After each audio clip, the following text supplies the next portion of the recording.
Hi there everyone, my name is one amongst many, and we're going to be looking at a video today that Blizzard have put out, and they seem to be putting these out pretty quickly in a series of some Zenyatta play that they've shown us. Now you'll have to forgive there's a little bit of a whine in the background. The reason I haven't been making videos lately is because of a long-standing computer problem where my fans start going off erratically and it makes a lot of noise and it's very annoying. But I'm really excited to look into this for you. We're going to break down some of the good play, some of the bad play, look at the team composition, discuss as much detail as we can pull out of this video. Basically, we can go back and forth and look at various spectacular moments. For those of you who are unaware, you can watch the video without me rambling over it over on Blizzard's channel, Play Overwatch. I'll put a link to it below. And if you haven't watched my Zenyatta analysis video already, go do so now, because a lot of the concepts that I talk about there are going to be reflected in this video, and that was very nice for me to see. And just before we begin, on the defending team, we have Zenyatta, of course, Pharah, Zarya, Torbjorn, Symmetra, and Reaper. And on the attacking team, we have Tracer, Reinhardt, Winston, Mercy, Pharah, and Hanzo. I want you to pay special attention to both the Zenyatta's play and the Winston's play, because I think both of those do a spectacular job throughout the entire game of really typifying what I think will be good play for those two characters. Also, let's do a little bit of an introduction for the map. This is King's Row. It's set in London, as you can tell with a distinctive red bus. And this is one of the maps that, I've had a chance to play on and we've seen a few times before. This is a capture point map that turns into a payload map.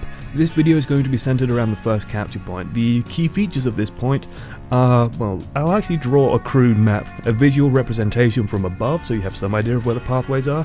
But the first point that we're really going to be focusing on is this choke point, this little narrow passageway here, near the red bus. This is where most teams are going to have their first real fight.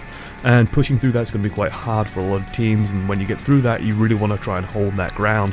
This team is a little bit different. The attacking team is very mobile, so they'll keep slamming through it. It's maintaining territory that they'll struggle on. The defending team, they have quite a bit of a run, but that's alleviated by Symmetra, and we'll keep an eye on that throughout the game as it progresses.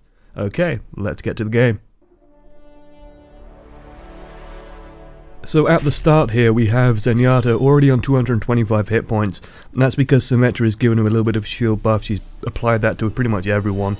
You can tell by the fact that their health bars have that little blue notch on the end. That's just a sign that they have some bonus shielding. And so at the beginning of the match, Zenyatta is going to fire off his little ball spam right at the entrance. That's something you should be doing just in case you manage to pick up a free kill, and in fact that does actually happen. Pharah manages to finish someone off as a result. So we see this Winston doing pretty much what a Winston should be doing.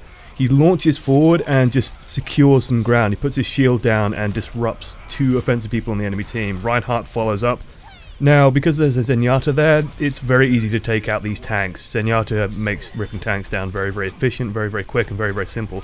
But Reinhardt actually has managed to get behind the lines. No one's actually managed to finish him off. I think Torbjorn might have had a turret back there that's been killed. We need to see his perspective to see that.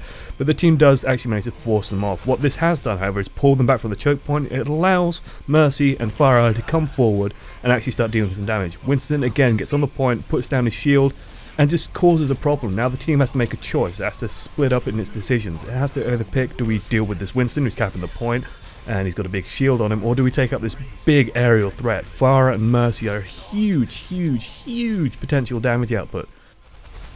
So this is the first moment where decisions really start mattering, and I say that in terms of the teams have to make concise decisions here to actually get out of this fine. Winston leaps out of pretty much nowhere. He seems to come from behind, in fact. And he lands on the point and puts down a shield. Meanwhile, we have a Pharah and a Mercy in the air. Pharah is getting a damage amp boost, and that's some of the highest potential damage in the game. So that's an obvious, very real threat. Meanwhile, there's also a Tracer in the mix running around dealing damage. The team has to make a lot of decisions very quickly. Now, they prioritize getting Winston off the point. This is the correct move, because if they lose the point, then they lose this ground, basically. Once that happens, they move and swap to get the Pharah out of the air and basically try and clean up. They manage this, but notice the Zenyatta's play. He does what damage he can. The moment something turns on him, he starts taking damage. He moves, picks up the health, gets his shields back, and then layers his, puts his orb of discord up again, makes sure that he's constantly healing the Pharah, who's dealing a lot of damage, the defending Pharah that is, dealing a lot of damage, keeping the team stocked up and keeping them healthy, keeping them fighting for as long as possible, and making sure the priority targets are debuffed so that they can be cleaned up efficiently.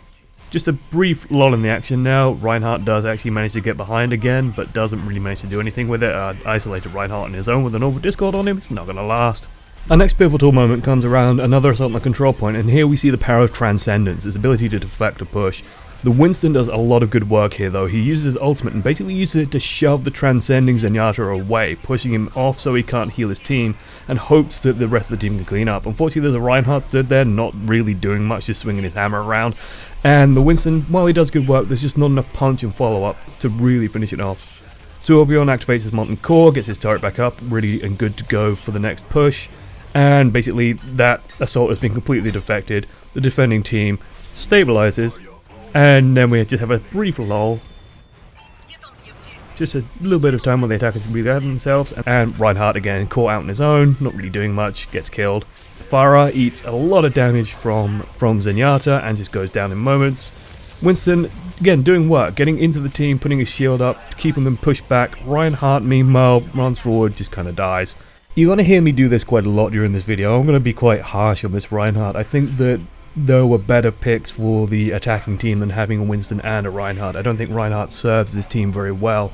And I say that because they have Winston, who's hyper mobile, wants to get into the team, jump forward, move around a lot. Pharah and Mercy are in the sky anyway, they're not really going to benefit from his shields. And then you have Hanzo, who can kind of use it, but Hanzo wants to be flanking anyway, not going straight up the middle, following the Reinhardt. And then you have Tracer, who's flanking around, running around, doing tracery things. So you have this team that's not really gelling with the Reinhardt. I think they could have benefited from having something like, well, pretty much anything other than Reinhardt, to be frank. And that would have given them a little bit more kick to their pushes and a little bit more damage. Now, the one thing about this video, and I think this is going to be true for most of the videos just for simplicity's sake, is that the teams will remain static. They won't change the heroes as they go. This is kind of a mistake in terms of good play. I think that you should be flexible with your team composition and adjust it to counter the enemy team's composition. That's going to be a big part of what makes the game interesting. But for the simplicity's sake of these demo videos, I think they're just going to stick with the heroes that they start with and play from there. Well, we have this gap in the action waiting for the next big push. I just want to comment on the Zenyatta's play in general. I want you to notice a few things about what he's doing. First of all, he's getting into the action, but he's immediately pulling back the moment something hits him, and that's something you've really got to do to play Zenyatta efficiently. He's got so little health, he's so vulnerable. Even with the bonus shields, he's squishy. And when he dies, his support stops. You know, his orbs are pulled back, his orbs no longer function when he dies. So you've got to stay alive, and every single time this guy's gotten hit, he's run straight for the health, he's ducked away, he's hidden. He's coming out, firing off charge shots, staying behind the team, and he's being super efficient in keeping them topped up health-wise. Meanwhile, Symmetra is keeping them topped up on shields, so everyone's full shields, and Zarya is doing, you know, beast mode tanking, basically. And it's nullifying any sort of single push that's happening. I mean, this Tracer keeps trying to come in on the back line, and she's firing away, but not really doing anything against, you know, this combination of Symmetra and Tourbillon support. Meanwhile, Winston, again, this great dome position right in the middle of that choke point. It stops damage coming out. The problem is he doesn't really have anyone following him up on this, and that kind of makes me sad. Winston does use his ultimate, but he's kind of on his own here. Does force Transcendence to counter, and basically, you know, uses up that Transcendence. We've seen already that Transcendence is super good at deflecting a push on a control point.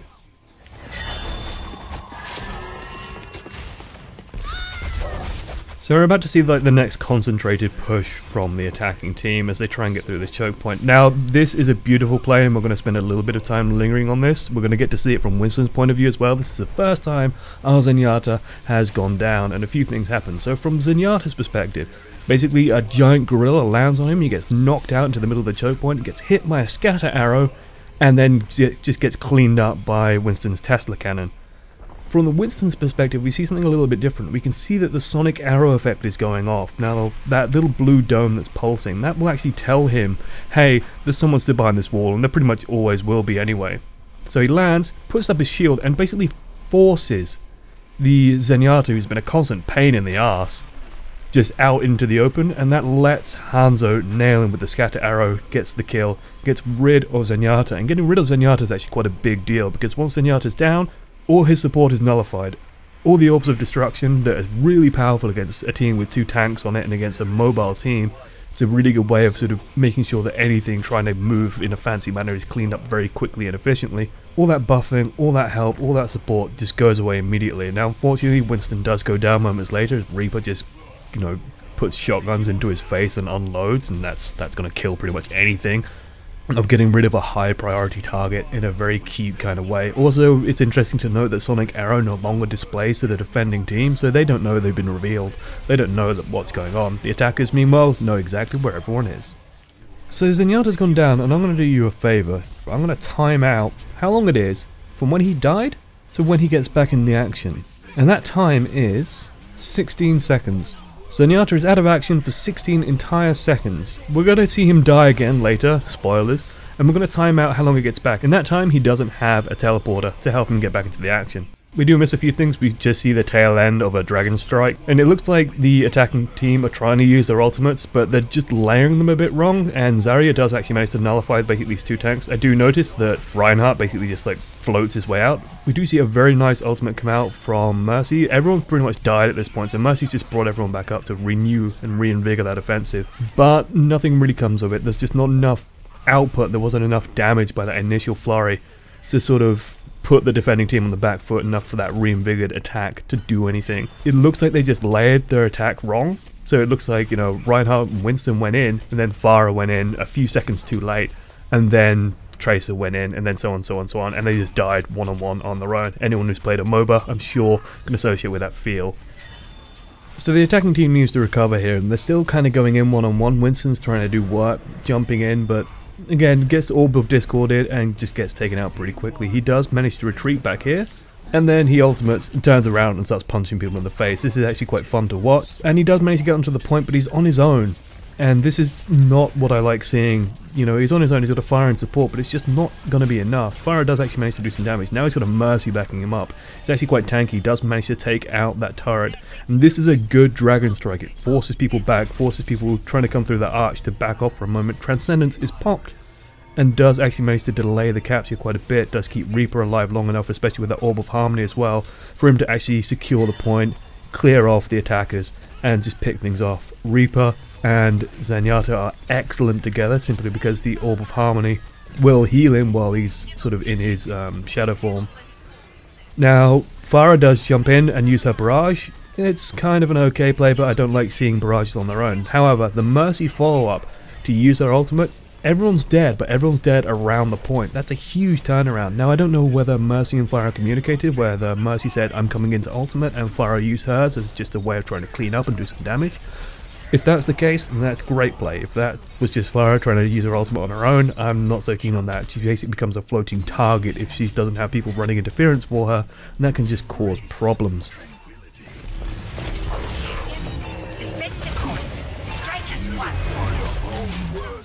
Farah, again on her own, does manage to kill Zenyatta, and I will time the amount of time it takes him for him to get back from death, but does manage to pick him off, does manage to get on the point. Farah and Reinhardt are on the point. We don't get to see the resolution of that, but we can assume it's defended. Confidence is a flimsy shield. So while Zenyatta rolls back, I'll give you the fun number. It takes him 27 seconds to actually get back into the action. So Symmetra's teleporter, where it was before, pretty much halved the respawn time. Now we can see the defending point just pinging off like crazy, but they do manage to hold it. Takes a rocket from behind, almost dies immediately, and then gets clipped by the barrage from behind, enough to finish him off. But it's a little bit too late.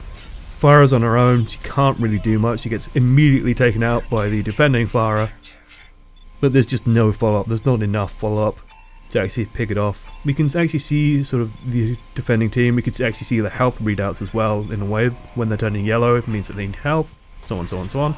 Molten Core, very, very difficult to deal with Torbjorn when he's got Molten Core up. He deals huge amounts of damage, attacks ridiculously fast, and is very, very, very hard to take out. Drops a turret as well, has fun, cleans up the point. And to finish off, we have this player of the game moment where we get to see Torbjorn's time to shine. Now this is towards the middle of the game, and basically Torbjorn is allowed to just run around and plug things with his cannon. He also does throw some armor down to keep himself alive, and he just runs around, no one's really stopping him, and he kills people efficiently. That was actually happening when Zenyatta was running back and towards the end of the game with no teleporter. And also that ending screen gives us a few fun little facts. This is the sort of thing you can expect, and just from my own experience, when I was playing at the playtest events, I was peaking at about 2,500 points on, I think my best matches were on Widowmaker and Mercy, and that felt like a high score. This guy, 3,713 points, that's a spectacular display. 22 kills with Orb of Discord, that's really efficient, that's really nice. Best Transcendence heal just shows basically how much he healed during one of those defense points when he was trying to turn the game basically and keep the team alive and keep the team defending and stave off some of the stronger pushes the attacking team did. A few things I want to sort of highlight if you go back and watch this video again with or without my commentary. Notice how Zenyatta ducks in and out, weaves, plays defensively, tries to keep himself alive for as long as possible, prioritizes his own life rather than trying to take the life of others, and just how active, even though he's a passive support, how active he is in the things he does. What I mean by passive support is he relies on others to do the dirty work while he just sits in the back and basically acts like a general. Get that Orb of Discord on targets, get it on targets as soon as possible. When someone dies, move it on to someone else. It's got a low cooldown, it should always be on someone important.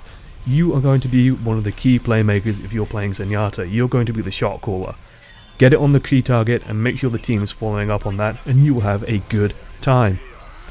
Thank you for watching. I've been one amongst many. If you like the video, like it, sub, whatever, leave a comment. I love reading comments. I love hearing people discuss the game. I love people talking about the game. I love the game. I also want to have a quick apology if there's background noise whenever I'm talking. It's just a really annoying problem I have with my computer right now, and hopefully it's getting fixed soon. That's all for now. Toodles.